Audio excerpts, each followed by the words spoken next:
প্রিয় মুসলমান ইমানদার দিল দিয়ে কথাটা বোঝার জন্য চেষ্টা করবেন। আমার আপনার পয়গম্বর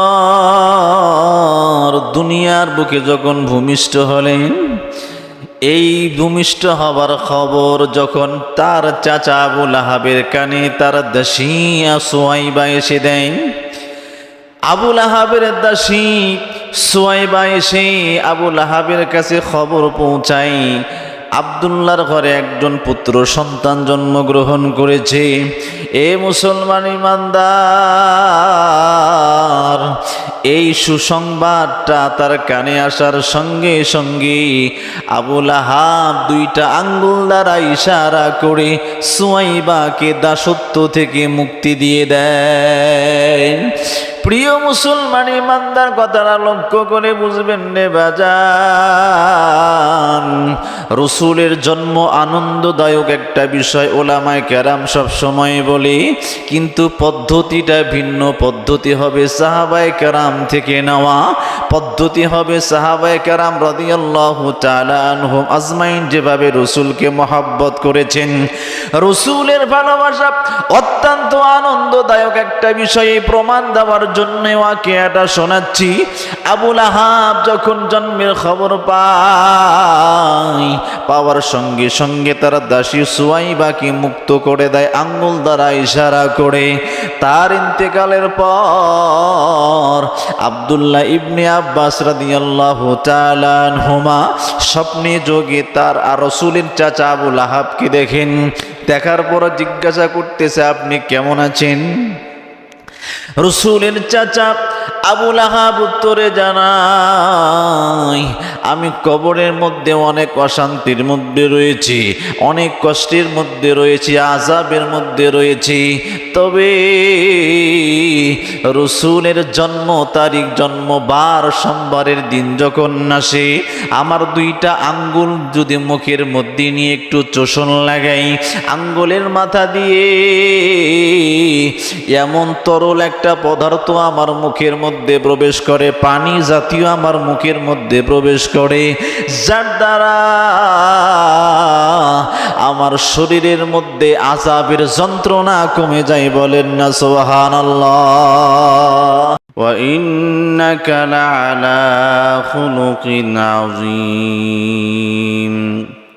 وعن عائشة رضي الله تعالى عنها قالت كان خلقه القرآن. وقال الله تعالى في شان حبيبه آمرا ومخبرا إن الله وملائكته يصلون على النبي يا أيها الذين آمنوا صلوا عليه وسلموا تسليما. সকলে দুরূদ শরীফ পড়ি। اللهم صل على محمد وعلى آل محمد كما صليت على إبراهيم وعلى آل إبراهيم إنك حميد مجيد. اللهم بارك على محمد وعلى آل محمد كما باركت على إبراهيم وعلى آل إبراهيم إنك حميد مجيد. الحمد لله ثم الحمد لله. মুআজ্জাজ হাজিরিন মুহতারাম মুসল্লিয়ানে কেরাম, আল্লাহ পাকের অশেষ মেহেরবানি যে মহান রব্বুল আলামিন আমাদেরকে দয়া করে, মায়া করে, মহাব্বত করে, ভালোবেসে মালিক আমাদের সকলকে দিনী মজলিসে বসার জন্য তৌফিক দান করেছেন। এজন্য সকলেই কালিমাতু শুকর আদায় করে বলি আলহামদুলিল্লাহ। সরকারে দো আলম আমিনার কলিজার টুকরা মদিনা মুনাওয়ারায় সংক্ষিপ্ত দরুদ পাঠায় বলি সাল্লাল্লাহু আলাইহি ওয়াসাল্লাম। আজকে কলমাকান্দা ইসলামিক টিভির কর্তৃক আয়োজিত ওয়াজ মাহফিলের সম্মানিত সভাপতি হজরতুল আল্লাহ মুফতি ইমরান হোসেন যশোরী মাদ্দাজিল্লুহুল আলিয়া, বিশেষ অতিথি, প্রধান অতিথি, আমন্ত্রিত ওলামায়ে কেরাম সহ দিনদার, পরহেজগার, ইমানদার মুসলমান ভাইরা আমার, সকলের প্রতি আন্তরিক মুবারকবাদ ও সালাম। আসসালামু আলাইকুম ওয়া রাহমাতুল্লাহি ওয়া বারাকাতুহু। প্রিয় মুহতারাম হাজিরিন, আজকের আলোচনার বিষয়ের মধ্যে অত্যন্ত গুরুত্বপূর্ণ একটি বিষয়, সেটা হলো ঈদে মিলাদুন্নবী সাল্লাল্লাহু আলাইহি ওয়াসাল্লাম। এ কথাটা শোনা যায় অত্যন্ত ভালো, অত্যন্ত সুন্দর, শ্রুতিমধুর, তবে এর পিছনে অনেক বড় একটা ইতিহাস রয়েছে। সেটা হলো রবিউল আউয়াল মাস শুরু হয়েছে। আজকে রবিউল আউয়াল মাসের 8ম দিন, 8 তারিখ। রবিউল আউয়াল মাস যখন শুরু হয়ে যায়, আমাদের বাংলাদেশ সহ সারা বিশ্বের কতগুলো দেশে 12ই রবিউল আউয়াল হলে, রবিউল আউয়াল আসলেই তাদের আনন্দ মিছিল শুরু হয়ে যায়, আনন্দ বিলাস শুরু হয়ে যায়। তাদের বক্তব্য হলো 12ই রবিউল আউয়ালে রসুল আকরাম সাল্লাল্লাহু আলাইহি ওয়াসাল্লামের জন্ম, যার কারণেই তারা জশ্নে জুলুস ঈদে মিলাদুন্নবী পালন করে থাকে। আর 12ই রবিউল আউয়ালের দিন যখন শুরু হয়ে যায়, সকাল থেকে তারা জশ্নে জুলুস ঈদে মিলাদুন্নবী করে, অর্থাৎ রসুল সাল্লাল্লাহু আলাইহি ওয়াসাল্লামের জন্ম তারিখ উপলক্ষে তারা আনন্দ মিছিল করে। মুহতারাম হাজিরিন, অত্যন্ত গুরুত্বপূর্ণ কয়েকটি কথা, মনোযোগ দিয়ে শুনলে বোঝা সহজ, মনোযোগ অন্যদিকে থাকলে বোঝা কঠিন হয়ে যাবে। তো বলতেছিলাম, প্রথমেই আমরা আলোচনা করব রাসূল সাল্লাল্লাহু আলাইহি ওয়াসাল্লামের জন্ম আদৌ কি 12ই রবিউল আউয়াল কিনা, এটা আমরা প্রথমেই জানব। কোন কোন রেওয়ায়েতের মধ্যে আসছে রাসূল সাল্লাল্লাহু আলাইহি ওয়াসাল্লামের জন্ম 8ই রবিউল আউয়াল, কোন কোন বর্ণনার মধ্যে আসছে 9ই রবিউল আউয়াল, কোন কোন বর্ণনায় আসছে 12ই রবিউল আউয়াল, কোন কোন বর্ণনার মধ্যে আসছে 18ই রবিউল আউয়াল। আর রসুল আকরাম সাল্লাল্লাহু আলাইহি ওয়াসাল্লামের যে ইন্তেকাল হয়েছে 12ই রবিউল আউয়াল, এর মধ্যে কোনো পার্থক্য নাই, মত পার্থক্য নেই, সকলেই ঐক্যমত রসুল সাল্লাল্লাহু আলাইহি ওয়াসাল্লামের ইন্তেকাল হয়েছে 12ই রবিউল আউয়াল। এখন আমাদের প্রশ্ন হলো, রসুল আকরাম সাল্লাল্লাহু আলাইহি ওয়াসাল্লামের জন্ম তারিখ নিয়ে এত ইখতিলাফ কেন? রসুল সাল্লাল্লাহু আলাইহি ওয়াসাল্লাম এমন একজন ব্যক্তিত্ব, এমন একজন মানুষ, যার মতো দামি মানুষ আল্লাহ তাআলা কিয়ামত পর্যন্ত দুনিয়ার বুকে আর পাঠাবেন না। তার ব্যাপারে আল্লাহ পাক রব্বুল আলামিন আয়াত নাজিল করে জানান, ওয়ামা আরসালনাকা ইল্লা রাহমাতাল লিল আলামিন। আল্লাহ পাক বলেন, হে রাসূল, আমি আপনাকে গোটা জগৎবাসীর জন্য রহমত স্বরূপ পাঠিয়েছি। এমন একজন মানুষের জন্ম তারিখ নিয়ে এত ইখতিলাফ কেন? প্রথম জবাবটা হলো এমন, রাসূল সাল্লাল্লাহু আলাইহি ওয়াসাল্লামের যখন জন্ম হয়, ওই সময় মানুষ এতটা শিক্ষিত ছিল না যে রাসূল সাল্লাল্লাহু আলাইহি ওয়াসাল্লামের জন্ম তারিখটা লিখে রাখবেন, অথবা রাসূল আকরাম সাল্লাল্লাহু আলাইহি ওয়াসাল্লামের জন্ম তারিখ লিখে রাখার মতো প্রয়োজন বোধ তারা করেন নাই, বিধায় লিখে রাখেন নাই। তবে এতটুকু আমরা জানি, সহিহ বর্ণনা অনুযায়ী যে বছর হস্তি বাহিনী খানায় কাবাকে ধ্বংস করার জন্য এসেছিল, ওই বছরই রসুল আকরাম সাল্লাল্লাহু আলাইহি ওয়াসাল্লামের জন্ম হয়েছে। এ ব্যাপারে কোনো মতপার্থক্য নাই, দ্বিমত নাই।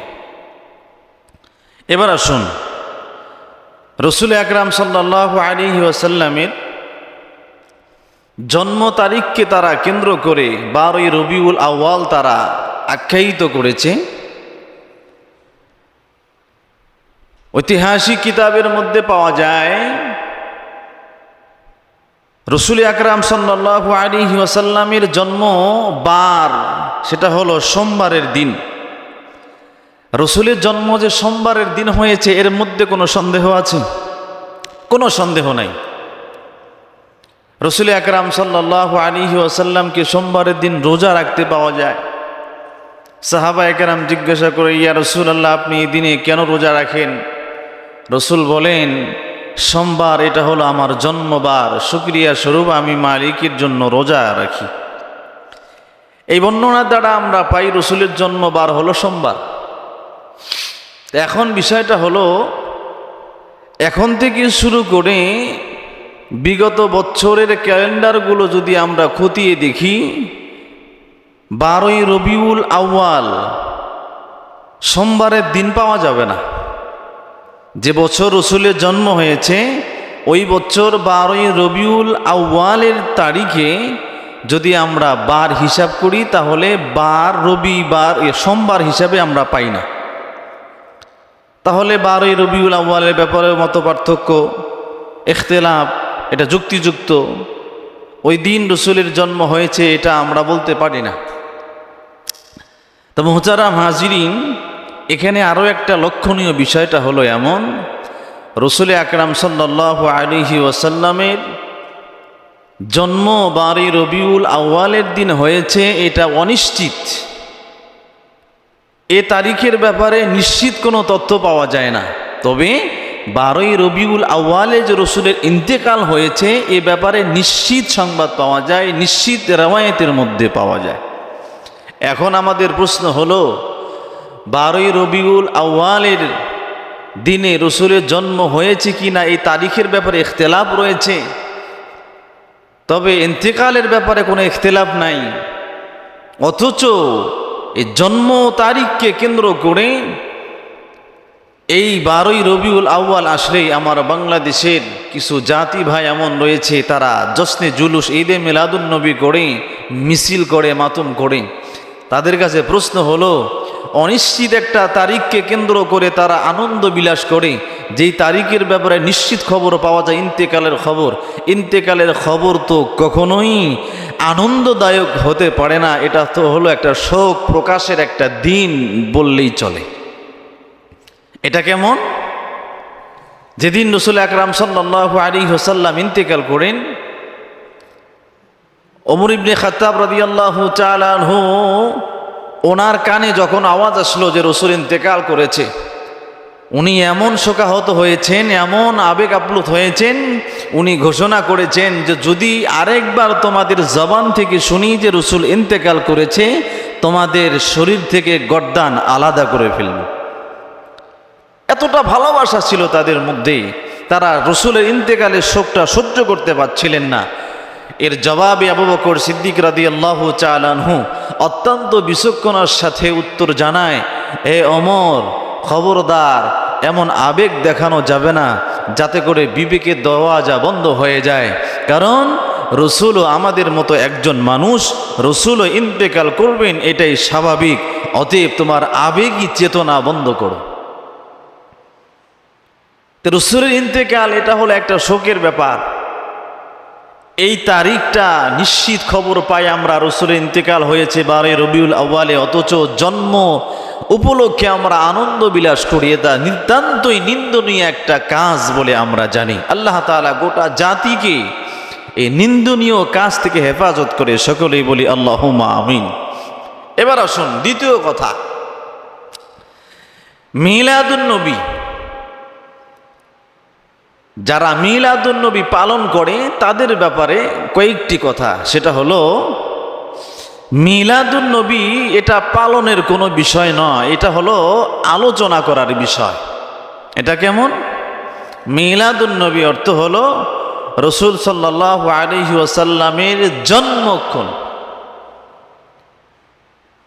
জন্মক্ষণ কখনো পালন করার জন্য না, জন্মক্ষণ জন্মের বিষয়গুলো আলোচনা করার বিষয়। এটা কেমন? রসুল আকরাম সাল্লাল্লাহু আলাইহি ওয়াসাল্লাম যখন মাতৃগর্ভে মা আমেনা উনি কুয়ার মধ্যে যখন পানি নেওয়ার জন্য যায়, পানি নেওয়ার জন্য যখন যায়, তার গর্বে তো আমার রসুল মুহাম্মদ রসুল্লাহ সাল্লাল্লাহু আলাইহি ওয়াসাল্লাম কুয়ার মধ্য থেকে যদি একটু নিচু হয়ে পানি উঠাইতে যায় তাহলে একটু কষ্ট হতে পারে। মালিকের ইশারায় ওই পানি কুয়ার মুখ বরাবর হয়েছে, যাতে করে সহজেই কূপের মধ্য থেকে পানি উঠানো যায়। বলি সুবহানাল্লাহ। এটা দেখার পরেই মক্কার অলিগলির যে সমস্ত মহিলারা কূপের মধ্যে পানি নেওয়ার জন্য আসে, তারা বলতেছে, আপনি একটু এখানেই দাঁড়ায় থাকেন, আপনি চলে গেলে পানিও নিচে চলে যাবে, আমাদের পানি উঠাতে কষ্ট হবে, অতএব আপনি এখানেই একটু দাঁড়িয়ে থাকেন, যাতে করে সহজেই আমরা পানিটা উঠায় বাড়িতে যাইতে পারি। সুবহানাল্লাহি ওয়া বিহামদিহি। এগুলো হলো আলোচনা করার বিষয়। মুহতারাম হাজিরিন, রাসূল সাল্লাল্লাহু আলাইহি ওয়াসাল্লামের জন্মকে কেন্দ্র করে অনেক অলৌকিক কিছু ঘটনা ঘটেছে। এগুলো হলো আলোচনা করার বিষয়, এগুলো পালনের কোনো বিষয় না।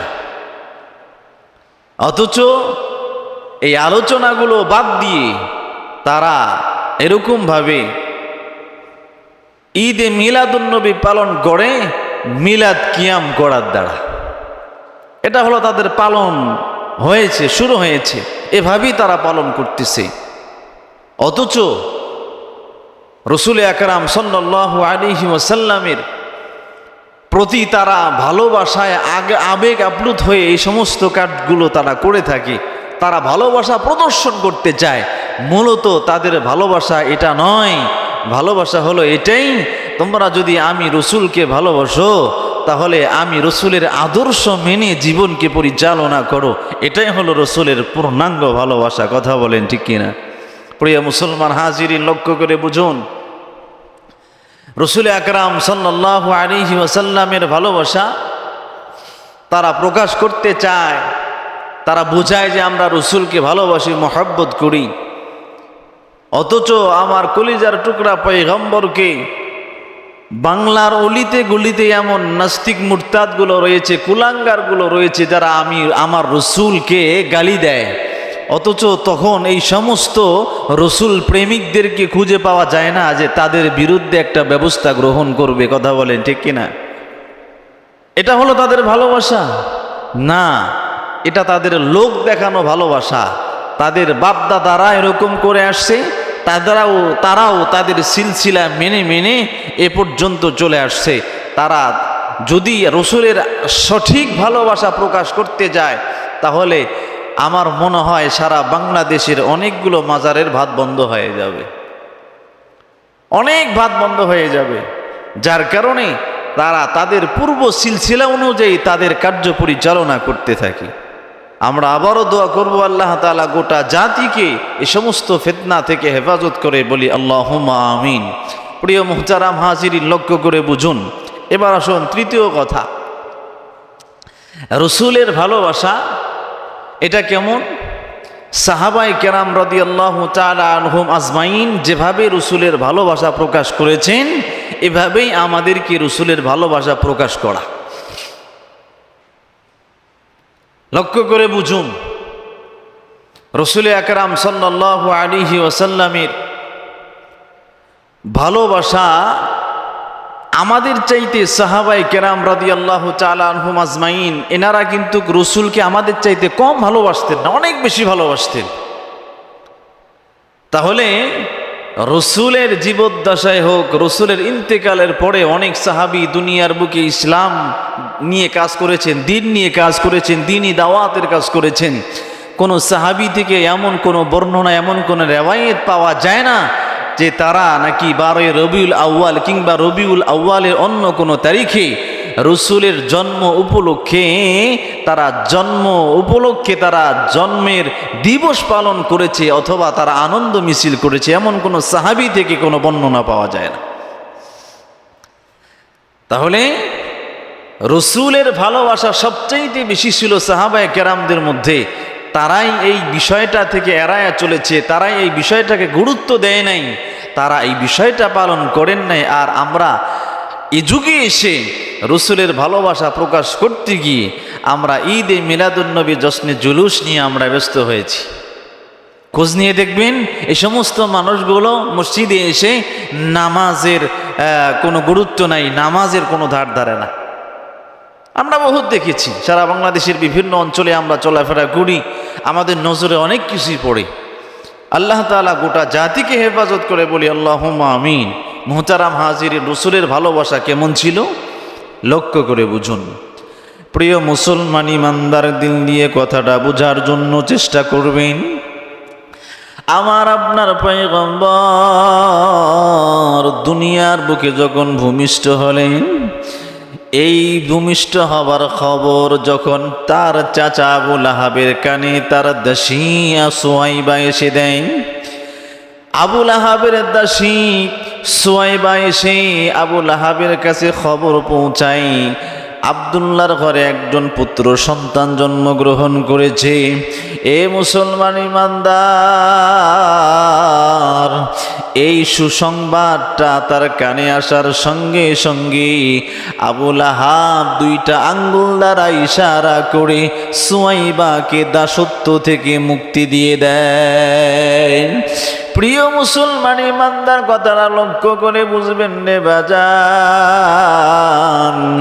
রসুলের জন্ম আনন্দদায়ক একটা বিষয়, ওলামায়ে কেরাম সব সময় বলে, কিন্তু পদ্ধতিটা ভিন্ন। পদ্ধতি হবে সাহাবায়ে কেরাম থেকে নেওয়া, পদ্ধতি হবে সাহাবায়ে কেরাম রাদিয়াল্লাহু তাআলা আনহুম আজমাইন যেভাবে রসুলকে মহব্বত করেছেন। রসুলের ভালোবাসা অত্যন্ত আনন্দদায়ক একটা বিষয়ে প্রমাণ দেওয়ার জন্য ওয়াকিয়াটা শোনাচ্ছি। আবু লাহাব যখন জন্মের খবর পাওয়ার সঙ্গে সঙ্গে তার দাসী সুয়াইবাকে মুক্ত করে দেয় আঙ্গুল দ্বারা ইশারা করে। তার ইন্তেকালের পর আব্দুল্লাহ ইবনে আব্বাস রাদিয়াল্লাহু তাআলা আনহুমা স্বপ্নে যোগে তার আর রাসূলের চাচা আবু লাহাবকে দেখেন। দেখার পর জিজ্ঞাসা করতেছে, আপনি কেমন আছেন? রসুলের চাচা আবু লাহাব উত্তরে জানায়, আমি কবরের মধ্যে অনেক অশান্তির মধ্যে রয়েছি, অনেক কষ্টের মধ্যে রয়েছি, আযাবের মধ্যে রয়েছি। তবে রসুলের জন্ম তারিখ, জন্মবার সোমবারের দিন যখন আসে, আমার দুইটা আঙ্গুল যদি মুখের মধ্যে নিয়ে একটু চোষণ লাগাই, আঙ্গুলের মাথা দিয়ে এমন তরল একটা পদার্থ আমার মুখের মধ্যে প্রবেশ করে, পানি জাতীয় আমার মুখের মধ্যে প্রবেশ করে, যার দ্বারা